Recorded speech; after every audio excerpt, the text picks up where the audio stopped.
A ton of weapons have been buffed in the recent update changes in Elden Ring. Of course, we do know that the Colossal category has received the biggest of them all, but they are by far not the only ones. And in this video, we're gonna take a look at 10 amazing weapons that have been buffed significantly in patch 1.04. Some of them are faster, stronger, deal more damage, so we're gonna check all of that in this video. By the way, today's video has been brought to you thanks to Instant Gaming. If you enjoy gaming deals and want to get games at some of the cheapest prices around, definitely check out their website using my links down below. I've been using them for ages and never failed me, and of course, if you do so, you also help out the channel in the process. Let's begin with one of my favorite weapons from the previous updates, and that has to be the Magma Worm Scale Sword. In patch 1.04, its Magma Guillotine skill has been buffed, so the stamina cost has been decreased, the cast speed has been increased, and they've also decreased the recovery time on the follow-up attack.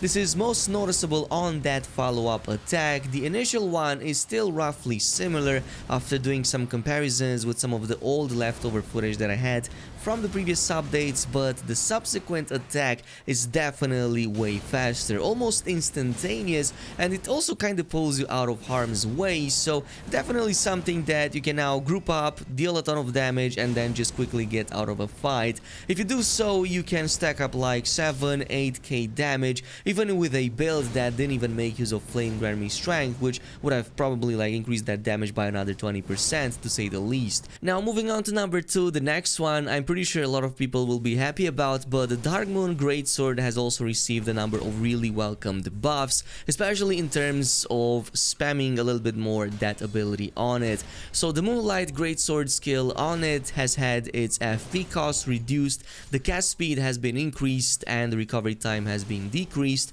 and at the same time they've also increased the frost buildup effect during the skill duration. So you can now go ahead, activate that with the L2, maybe even have a shield in the other hand, and then just use it. Even as an intelligence user, you're still going to have about 1000 AR on it. That's how amazing it is with the scaling for intelligence, and you will proc those frostbites way more often than ever before. Now unfortunately, I don't have a comparison for the frostbite build-up because I don't have any footage left over, but I do have footage of the cast speed from before and after the patch, and you will notice that it's not that big actually. It's more noticeable if you chain cast the R2 after you have buffed the Moonlight Greatsword. So you're going to cast the subsequent ones a little bit easier, so it's going to like deal a lot more damage or have more DPS when you chain cast them, assuming that you have enough time window for that. Moving on to number 3, one major surprise here is the Royal Greatsword. Not because of the changes directly affecting it, but because it's part of a category that also received other buffs too, so in essence it's getting two sets of different buffs. On one side, the Wolf Assault skill on it has had its cast speed increased, and the recovery time on it has also been decreased, but because it's also a Colossal Greatsword, it also benefited from all of the other Colossal buffs that we had in the new update. So this includes the weapon attack speed itself, the recovery time on the attacks as well, especially noticeable on heavy attacks, and more important, it gets an attack damage bonus when using a two-handed of this, so it's definitely noticeable. Like, you can pretty much reach over 1000 AR with this right now. But all in all, the cast speed is definitely a huge difference compared to the previous update, definitely noticeable on your way downward as you're thrusting the sword in the ground and then releasing it for the subsequent explosion. The sword in general just feels a lot snappier, a lot faster, a lot more agile honestly, and I think that's a welcomed change.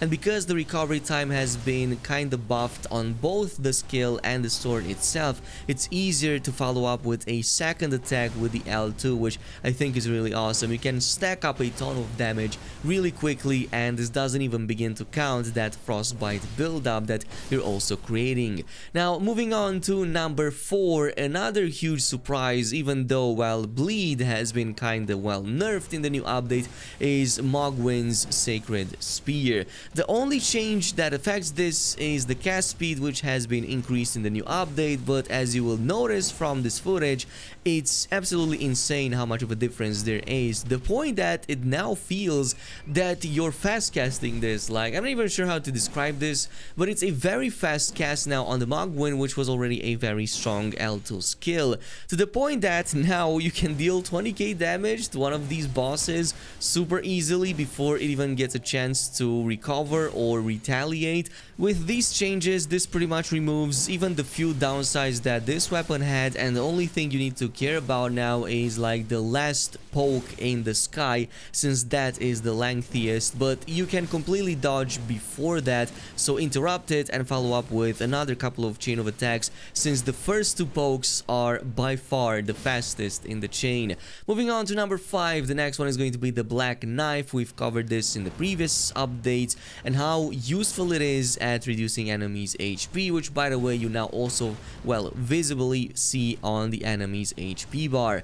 But they've also increased the cast speed on it and decreased recovery time, similarly to the Black Knife, well, incantation variant that has also received similar buffs. I've done a bunch of comparisons to the previous update as well, and lo and behold, there's a huge difference, and the biggest one is made by the recovery time right there. If you chain cast this, you're going to notice a huge difference. The more you chain cast it, the more you're going to unleash compared to the previous update, to the point that you're going to reduce that enemy's HP in no time. And well, even if you don't do that, it's an amazing and fast weapon to have nonetheless. You can totally pair this up with the number 6 weapon, which is Blade of the Calling. It comes with a similar effect and skill, but it's not going to reduce enemies' HP. The Blade of Gold skill on it has had its stamina cost reduced. They've also increased the cast speed on it and decreased recovery time, similarly to the previous one.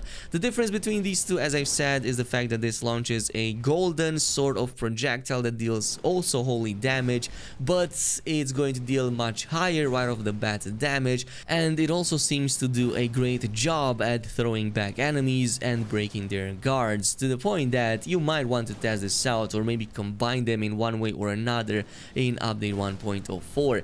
Moving forward to number 7, Dragonscale Blade is another really great surprise. Previously it was pretty great with the Ice Lightning Sword, but you could easily get interrupted out of it. Well, in order to avoid that, From Software has increased its cast speed, but also added a hitbox to the stomp of the animation.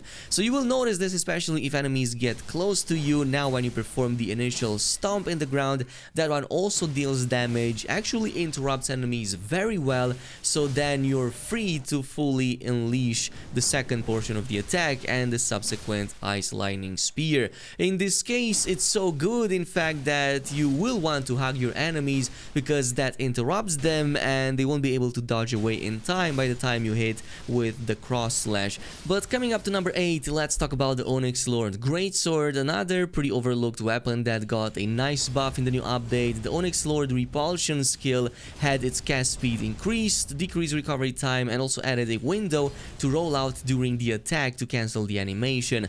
Basically, in the first part of the animation, before you unleash the explosion, you can dodge at any time to just get out of harm's way, which comes in quite in handy. This was already a pretty viable option, with the repulsion skill being quite powerful at dealing damage and throwing enemies on their back, and of course it also scales with intelligence, so you can build this in either way. I think you can deal some nice damage in an AoE with it. It's also similar to the Godslayer Greatsword changes. This one also had a window to roll out during the attack to cancel the animation in the new update, and also increase to cast speed. So now it's even more viable than before, and it was already a great option. Just like in the case of the previous one, as long as you're doing just the first part of the first attack, you can roll out and dodge to cancel that animation at any given time with very little delay, so you can get again out of harm's way.